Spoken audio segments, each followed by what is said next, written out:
So we can start with the last session of the afternoon. Thank you. Nicolas de Scalopier.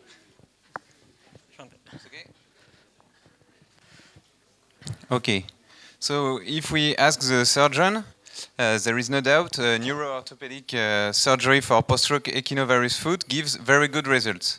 However, the assessment of this efficacy is not so objective and seems having no clinical or instrumental standard. We can almost say that there are as many scales as there are teams. That's why we work at Borelli Center on an innovative way to assess hemiplegic walk with IMU. We started by doing a systematic review of the different ways, both clinical and instrumental, used to evaluate the effects of the surgical correction of an equinovarus foot, EVF, deformity in post-stroke patients.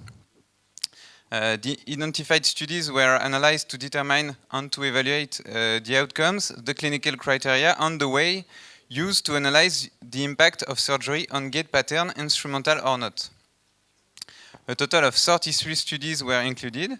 The lack of methodological quality of these studies and their heterogeneity did not allow for a valid meta-analysis.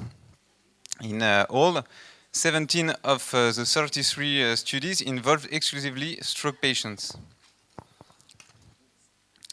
In view of the multitude of possible procedures, we classified them into 4 categories: selective neurotomy, tendon lengthening, tendon transfer, and bony procedure. 10 studies evaluated only selective neurotomies. 1 study evaluated only tendon lengthening gesture. 19 evaluated tendon transfer gesture, and only 2 studies evaluated the combination of tendon and neurological gesture, of which 1 evaluated only tendon lengthening on both tendon transfer and selective neurotomy. It was the study of 2018 by Thierry Augustin and Thierry Deltombe. Only 1 study evaluated exclusively bony procedure.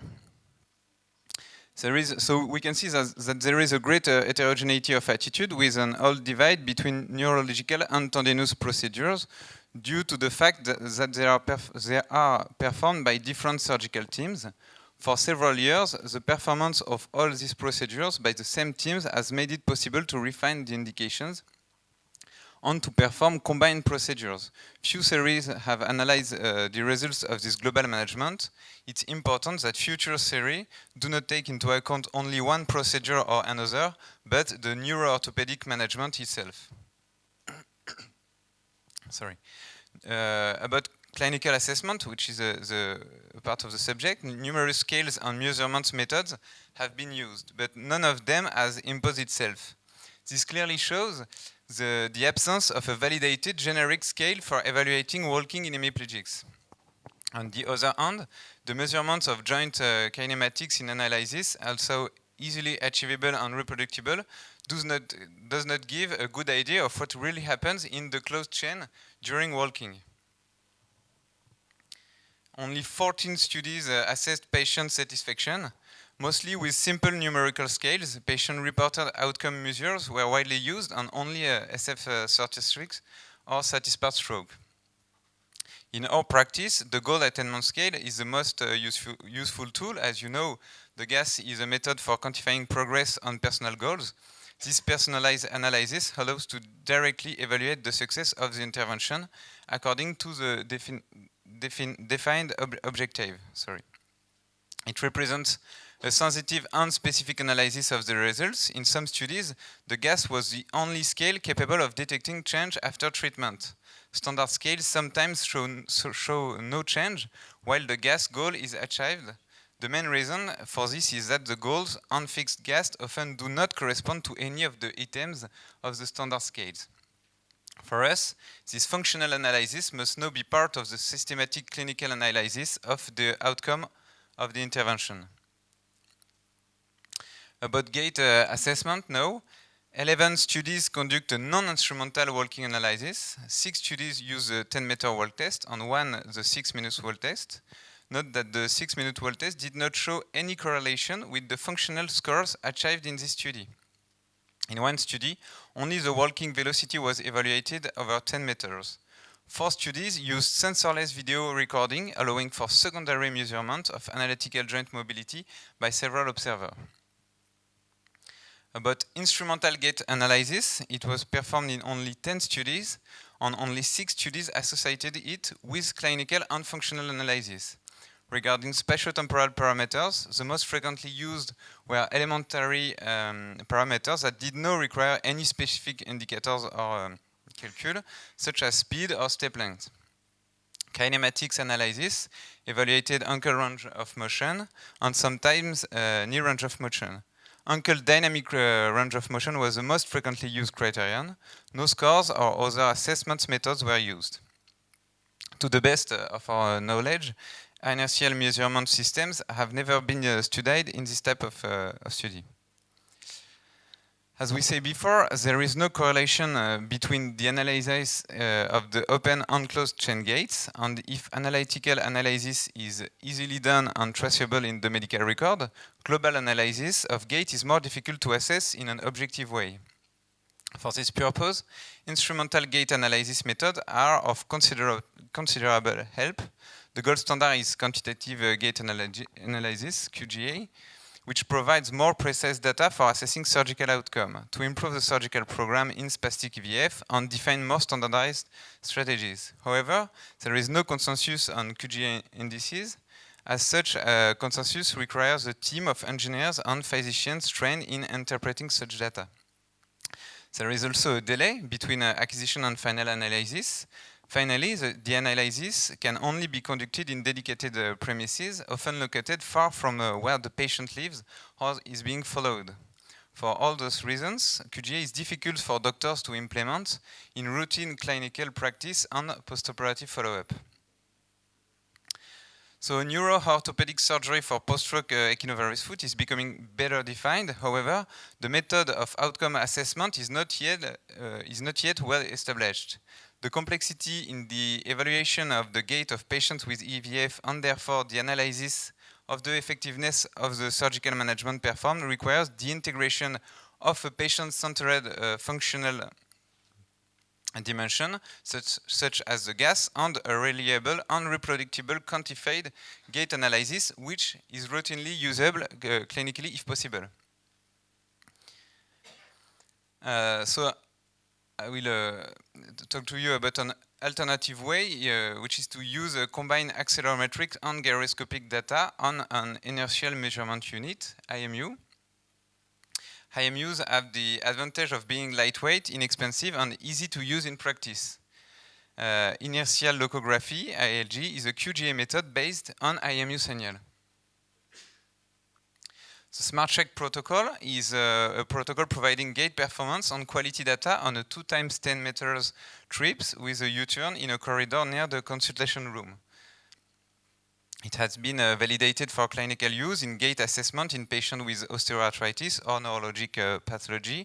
For example, Alain Yelnik's team already used it to evaluate U-turn in post-stroke hemiparetic patients. Another advantage is the possibility to perform ambulatory measurements over a long period of time in the patient environment as a halter of gait, which is not feasible with QGA. IMUs can measure angular velocity in a 3 dimensions by triaxial gyroscope, acceleration on 3 axes, and the Earth's magnetic field on 3 axes for any mobile body segment. In our method, called the Smart Check, we use 4 sensors: head, pelvis, left and right foot. Then the patient walks a 2 × 10 meters round trip with a U-turn in a corridor near the consultation room. Gait detection involved using an automated personalized template-based detection algorithm previously described. To summarize, steps from the test of interest were detected based on their resemblance to templates stored in a library. This library consists of templates from previous trials performed by the same individual. The signal acquired is computed with algorithms developed to detect steps and analyze them. We obtain a lot of data. We need to summarize all those data for the clinician. That's why we have developed a multidimensional comprehensive assessment of gait quality called a semiogram. To build the semiogram, we had to choose different parameters. the choice was based on a systematic review of the use of IMU in neurological populations. All 57 parameters individualized in the review were appraised for inclusion in the final multidimensional score. Selection of relevant parameters was based on their discriminative power as defined in as the number of times that the given parameter was found significant to discriminate two populations from included studies in the review, divided by the number of times it was computed. All parameters computed in more than 2 studies, with at least one including adult neurological patients, and with a non-null discriminative power were selected for inclusion in the semiogram. Such parameters were classified according to 7 gate criteria classically assessed in neurology, physical medicine, rehabilitation, gerontology, and rheumatology. So the 7 criteria were sturdiness, refers to gait amplitude, steadiness refers to gait regularity, stability refers to gait balance, smoothness, gait continuousness on or non-intermittency, synchronization, which is interlimb coordination during gait, symmetry, and springiness, which is the ability to perform quick transition both intersteps. So here you can see the 7 criteria and the features which compose them. For each parameter, we computed z-score, which are positive or negative number of standard deviation away from the average value of the reference group, with the reference group consisting of the included group of patients of the same age range. Computation involves subtracting the mean of the parameters computed in the reference group and dividing the results by its standard deviation computed in the reference group. For gate criteria including several parameters, z-score of these parameters were averaged to provide the z-score for the gate criteria in question. This is an example of the semiogram. This proposed multidimensional gait quantification is an innovative way to assess and to follow up gait disorders. It is reliable and informative as a biomarker of gait severity in individuals with neurologic disease. It provides a quick, evidence-based and comprehensive assessment of gait for use in clinical practice. Here you can see an example of a longitudinal follow-up of multiple sclerosis patients. The radar plot visualization may help both the clinician and the patient in the follow-up of the pathology. And it is easy to see what criteria is better or not. The semiogram shows robustness when tested in healthy individuals and people with neurological pathology. We have started a study to evaluate the reliability of the semiogram to assess post-operative gait of hemiparetic patients with EVF. We also studied the correlation between instrumental gait analysis and functional outcomes evaluated with gas. We believe that the association between automated signal analysis using artificial intelligence and machine learning and personalized functional evaluation by gas will give us a reliable and reproducible way to assess neuro-orthopedic surgical outcomes. We hope that the semiogram will help better describe and quantify even subtle gait impairment in post-stroke patients and post-operative progression, and will contribute to improving care of brain-injured patients. Thank you for your attention.